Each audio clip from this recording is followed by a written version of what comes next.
Welcome back, welcome back. I did not expect the last article to be so successful, so we're gonna try this again. I did find this article relatively new compared to the last one from 1970. This one was published in August of 2019. Yeah, so a little bit quicker, or received 2019, but published in October, so still quite a few years different. And what I found interesting was that, as the title gives us, why are complex numbers needed in quantum mechanics? Um, it appears that in quantum mechanics, the imaginary unit I is just baked into every part of the theory, regardless of which way we approach it. And in other mechanics like classical mechanics or analytic mechanics, it just is a part of a mathematical continuation of some of the equations, but didn't have much of an impact in terms of its results, because we always just looked at the real part of the results. But in quantum mechanics, it's a little bit different. And what the author does here is give us a background onto the what and why of that, with the introduction of what complex numbers, what they are when they were invented or discovered, as he poses a funny question here. Invented or discovered? Definitely comment below which one you think it is, because a lot of us, when we first encounter complex analysis, are given where it was found as the, cube, as one of the pairs of roots for a cubic equation, or the extension of the roots for negatives in the quadratic equation, things of that nature. But nevertheless, it's always a fun argument or discussion to have if math is invented or discovered. Sometimes both. You never know how people appreciate it, but still fun to discuss. Um, but as the author goes on, he discusses more or less how the actual number itself, the imaginary unit itself, wasn't much more than just a continuation in algebra until we started having a geometric approach to the imaginary unit, and thus having kind of a vectorial thing where direction algebraically 2D vectors and their operations were direct geometric meaning, i.e. product rule, multiply the norms, add the angles, and the complex exponent, things like that. That's where it started taking on a form and meaning in physics, whereas it was just a mathematical concept before and used accordingly to answer certain equations. But, like I said, in quantum mechanics, they seem to just be baked into the theory. Here we see that in the matrix approach with the commutators. We have I, H bar for the commutator of P hat and X hat. Or in the Hamiltonian for the wave mechanics, it's baked into Schrodinger's equation in and of itself. So it definitely is a weird situation to find yourself when dealing with the imaginary unit, and how it clearly has a justification in quantum mechanics based on the formalisms. But, what exactly is it, and why is it so important? And especially because never thought that it was anything more than just a continuation of equations, but this paper definitely changed my mind to how to proceed with it, because as he states here, which cannot be split into pure real and imaginary parts and be treated independently. So here we have to encounter both of them simultaneously. And the structure of the paper is what he gives is a nice breakdown of how and why to show that it is a necessity in quantum mechanics to use complex numbers and the imaginary unit. And so let me highlight here. What he does is goes through 4 justification methods and their pedagogical implications. And we'll go ahead and color code a little bit. In the first 2 justifications for the imaginary unit in quantum mechanics, we align best with the position first approach. Position meaning the, x of t, whenever we're looking at trajectories, and we're looking at the position of the trajectories, things of that nature, trying to understand their dynamics of particles. And then the second 2, we deal with the spin first approach, which is the main difference in actually how these subjects are taught, because what Griffiths does is a wave formation and a wave pedagogy first, right? The wave mechanics. And then the likes of Townsend and a couple other bigger authors, they use the spin first approach to show why the necessity for 𝐀𝐻s are needed in the first place. And we'll dive into both.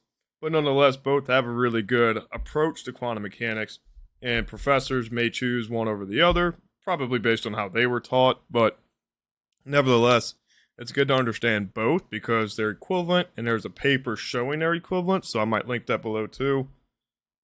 Excuse me. But nonetheless, let's dive into the first of these justifications, which is if we were to assume that we're going with the position first, the first justification is no information on position when momentum is exactly known. Of course, we know a little bit now that from hindsight we have the uncertainty principle. So if we know everything about momentum exactly, we should know absolutely nothing about position. And so what we're going to do is set this justification up for a contradiction. And what he does here first is talk about the dB matter waves. That'll erase soon. And shows how the wavelength is related to the momentum of the matter. And that is what's going to be useful to justify creating a position function here, psi of x. And of course, we know that we could postulate the absolute squares, the probability density. We've all kind of seen some of these in introductory courses. So here, after that, we talk about one such way to examine this postulate, which was a gamma ray microscope, and which we say it is impossible to prepare a particle in a state in which its momentum and position along one axis are exactly known. Of course, we know that this goes against the uncertainty principle, so that wouldn't work. And so what we can suppose is that if we look at the case where this is all momentum is known, we could have a type of wave equation that looks like just a cosine, which we know is a classical real oscillating wave function. Okay, emphasis on classical and real. However, this leads to a problem because if we take the square magnitude, which we'll zoom down to the picture real quick, what we see is that if this is the wave function itself, right, and this is the probability density itself, we see that that doesn't make sense with what our postulate was. If we knew only about the momentum in something, then we need to have something that looks like a straight line here, meaning that we shouldn't have areas of location where there's possibly more momentum in some and less momentum in others. That would contradict knowing exactly all of the momentum. So how do we fix this? Well, we go back to what we now know as a complex exponential, and we see that when we have this as a wave function, we see that the absolute square produces a single value everywhere because the complex conjugates will cancel out the exponent. And when that happens, what we see is that we get a postulate of we know that the momentum is the same regardless of where we are on the position. And also note that this cosine, or rather the sine, now is that of it's a cosine. This is the cosine wave, but it's part of the real part of the wave function. And so we get the actual result that makes a physical, tangible sense in the quantum picture only by introducing a complex exponential. Thus, what we can conclude in the formal proof here of reductio ad absurdum, or contradiction, is that without the complex wave function, this physical implication doesn't happen. So there is a need for the complex nature in quantum mechanics directly related to the physical attribute of the quantum system itself. So that was one way to show the necessity for it, which, again, I didn't even think to actually explore that, but it makes sense now. Why is it that in the real world we want to deal with complex or imaginary units? And now we're seeing why it's a necessity for quantum mechanics, which we never had to assume or assert in classical mechanics. Moving on, he then goes into the second justification, which is because I appears explicitly in the Schrödinger equation. And this one I like a lot because it shows a good thing in differential equations theory by looking exactly at the wave equation and introspection itself. And let's note that the author he was quoting this from came from David Bohm, Bohmian mechanics. If you're not aware of Bohm, he's another big figure in quantum mechanics, has published quite a bit, and he's no lightweight in this. He's definitely been around the academic routes for a long time. And so the outline of this starts with, well, let's look at the classical wave equation. Classical. Of course, in one dimension. This is pretty standard. We've seen something like that before. We have time dependence on this side and the positional dependence on this side. All right. Now, what this says here is that we have two variables here that are linked together by some function y. So y of x of t, as stated here. And we say that so long as y of x of t equals ax plus I bx of t, we can have two independent solutions so long as they verify this equation. And if we plug this y of t into here, what we get are these two resulting equations. And so long as both of these are, so long as both of those are satisfied, and we can put them together in a quasi superposition with just the imaginary unit, then we're good to go. That makes sense and it will work. So what we say here is that the functions a and b can be chosen freely. Freely because there's no interdependence on this one to this one. Just so long as both of them are good, then the solution itself is good. Okay? And that's normally how it would work, except for the fact that we know in quantum mechanics or classical E&M theory that we use things like complex exponentials to represent oscillating traveling waves, and hence the time dependence there and the positional dependence there. And remember, this is a little bit different because in the how we normally write these things, although they're the same thing as Griffiths proved in one of his exercises, using an exponential for a traveling wave is understood, and if you have standing waves, then that's when you use sine and cosine. So if we go back to the representation of the solution of y of x of t being a plus ib, we can break this up via the Euler's formula to these two solution forms. But if we plug this into the Schrödinger equation, which is stated here for a one-dimensional free particle, i.e. the potential is zero everywhere, this reduces down to this equation. If we plug this in, what we see is that this does not lead to the normal two solution sets that we saw here. In fact, this I here makes it to where we end up with one solution set with a negative and one solution set with a positive. So we have two different equations. And since the answer does depend on this negative and one being positive, let me scroll down a little bit. What we say is that in the language of differential equations, these are coupled solutions, meaning that whatever happens to this one, A and B, B and A, they need to satisfy this thing simultaneously. And that only happens if we have that imaginary unit to play along with. And so what we look at here is another justification for two real functions is to see how they appear in a probability density or probability picture. And the only way that that happens, as we see here, is with the need for I.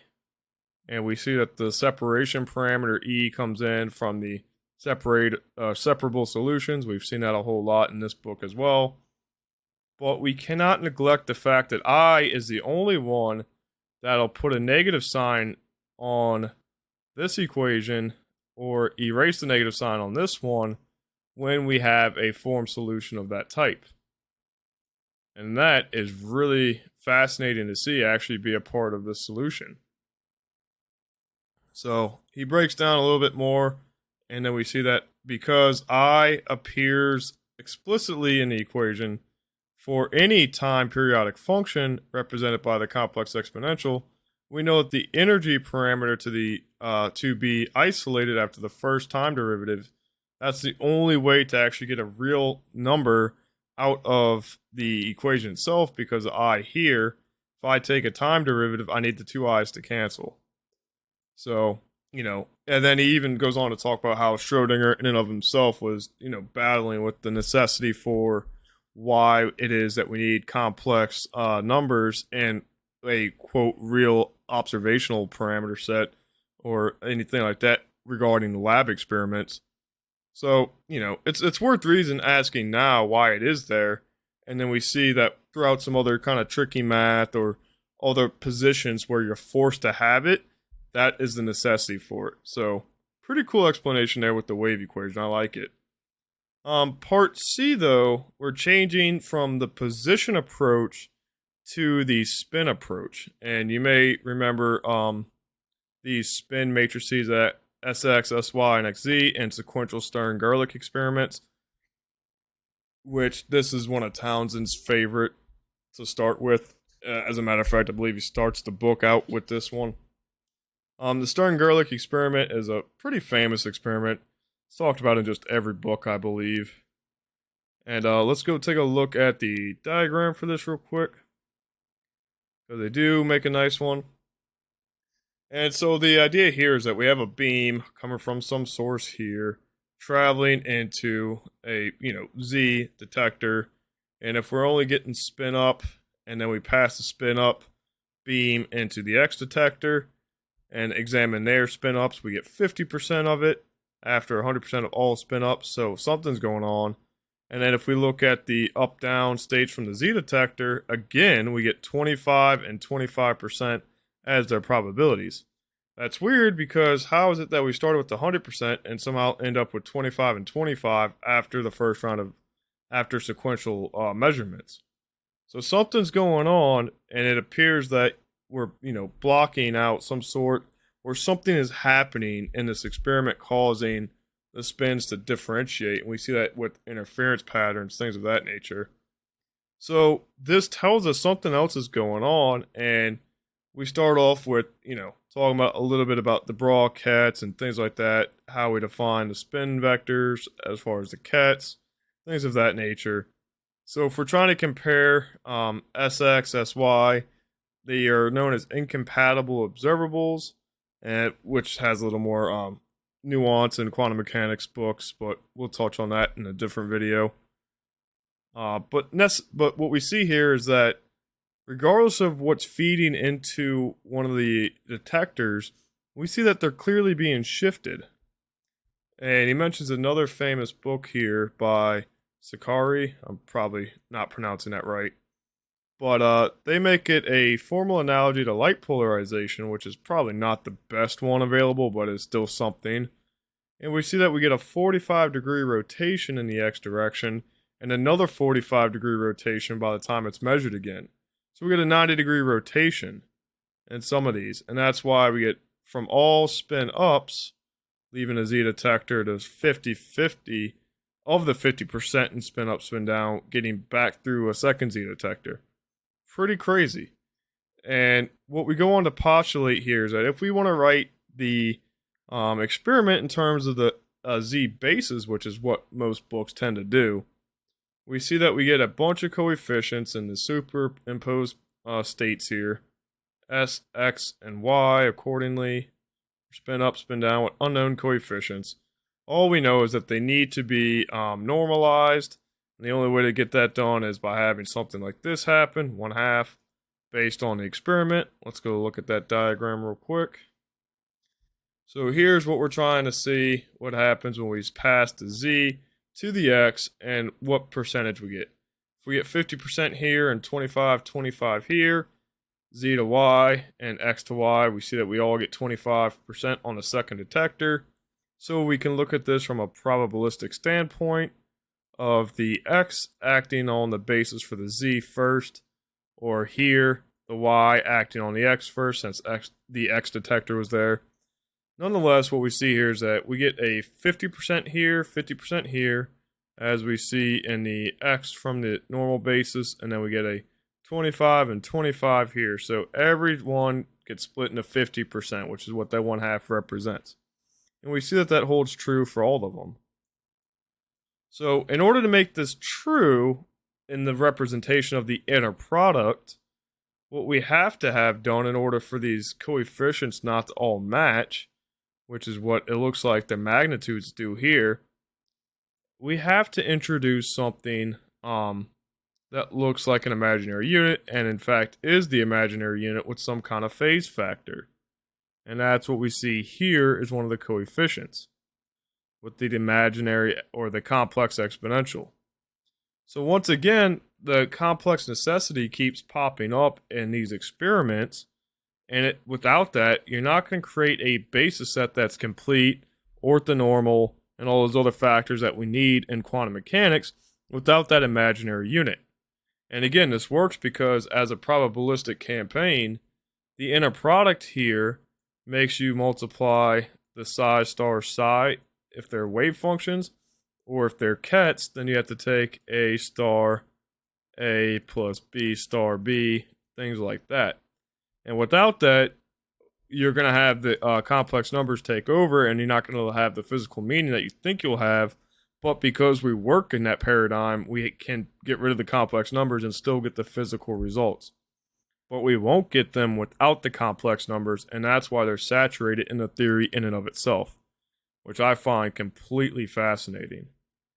Again, I didn't think about it much more than just trying to learn the material itself in the first level, but we see here that the basis, the vectors from the X detector coming from the Z basis, we see we have a 1, 1, 1, negative 1, but if we want to find the same thing for the Y's, we see that we have to change it, but we still have the normalizations, and instead of 1, we have I and negative I, which still represents the fact that subsequentials, they get rid of. And then, this is a nice little quote that Townsend provides. The appearance of I's in this equation is one of the key ingredients, we like that, of a description of nature by quantum mechanics. Whereas in classical physics, we often use complex numbers as an aid to do calculations, there are calculations there, they are not essential. The straightforward stern-gerlach experiments we have outlined demand the complex numbers for their explanation. So this seems to be something that's not just a computational aid, but something that's baked into the very fabric of quantum mechanics in and of itself. And so I was just like, after reading through a rather lengthy explanation, which again, I'll post this and you can take the article for yourself, I was like, okay, this is really cool to see, and something that, again, I overlooked, but I'm glad I'm reading this now. Now, moving on to the fourth justification, D says to enable continuous transitions. Now, the concept here, which is not, I don't think, is well understood in the introductory text, maybe now in Griffith's new book with the actual addition of a new chapter with symmetries and all that other stuff, we see here that continuous transitions is something we need to have as well, mainly for things like the parity and unity operator, things of that nature, where we have to have these symmetries to look at, things of that nature. And apparently Lucene Hardy's 5 essential or 5 reasonable axioms, where actually he talks about this in great detail and shows that we see that squares in the linear algebra sense and therefore the quantum mechanics sense represent doubly applied operators. And so we start with the spin orientation of a spin 1/2 or a two-state system like a spin 1/2 particle. We could see that a vector that could exist is this, where we see that the 30% is the probability measured in the spin up state down there. Oops. Oh, let's go ahead and zoom out or scroll down. This represents the 30% of spin up, 70% spin down, as highlighted here and here. So in such a formalism, the transitions of the state can be represented by stochastic matrices. Big word, but you can find that word everywhere once you start diving into higher level text, especially on statistical processes. And we see that if we want to apply a transition matrix, which is the probability of finding, or with the probability of changing with these states. We see that the multiplication leads to a new vector here, 34% spin up and 66% spin down. But again, we see that these still sum to 1, much like 30% and 70% sum to 1. So, there's good key markers for what we expect out of quantum mechanics. But then we start breaking down when we want to have continuous transitions, which is more probability. That's what we see more in labs, things of that nature. So where they say, when one thinks about time evolution, a physically desirable requirement is that these transitions are continuous. Time evolution, we don't think just happens in these weird discrete steps. We want them to be continuous. In other words, it should be possible to view any transition as a sequence of independent transitions over shorter time periods of time. Hence the stacking of transitions. And what we see is that we can extract squares or cubic roots with this, things of that nature. And we see that that tends to break down if we're looking at the increment here, because when we multiply them back together, we can see that we're not actually getting what we need to out of these stochastic matrices. Here they say, I'll get my pen. Here they say, it is not possible to write the stochastic matrix T1 as the product of two equal stochastic matrices. The element of T1 half are complex numbers with non-zero imaginary parts.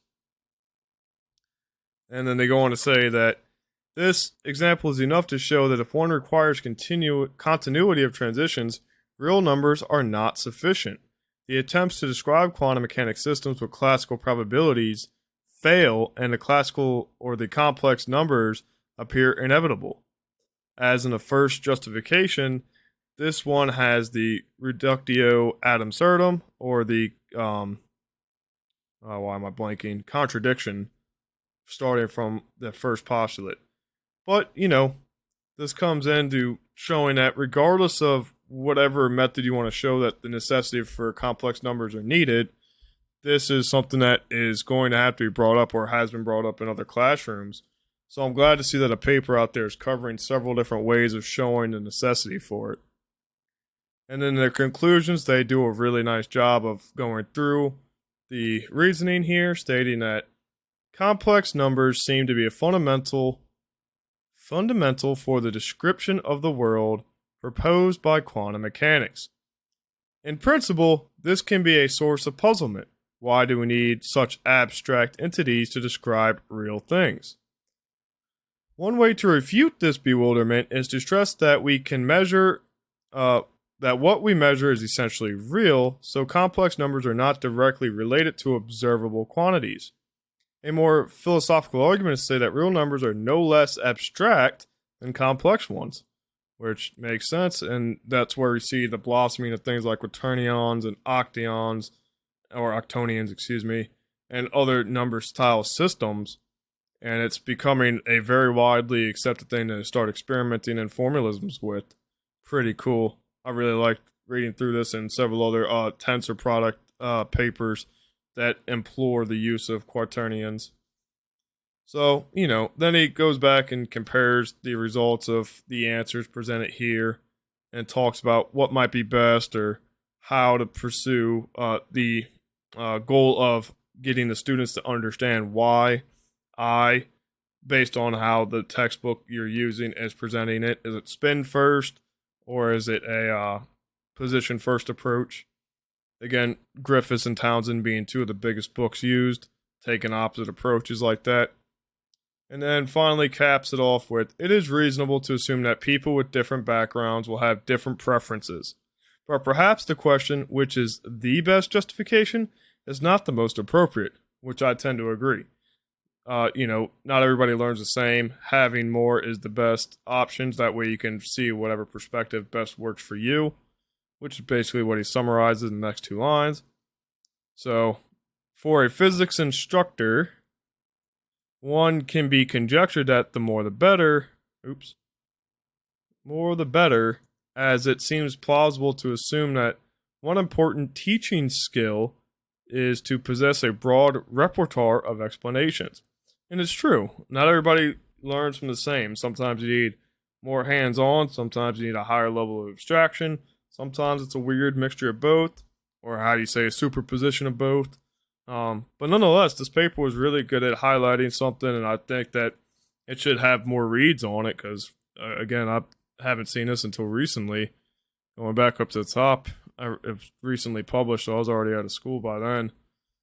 But, yeah, what a fun paper. And if you want it, just comment or see the Patreon link, and you can get it there. One way or another, we can definitely get you the paper, because this one's a fun one to read. But until next time, happy learning. Let me know what article you want to see next.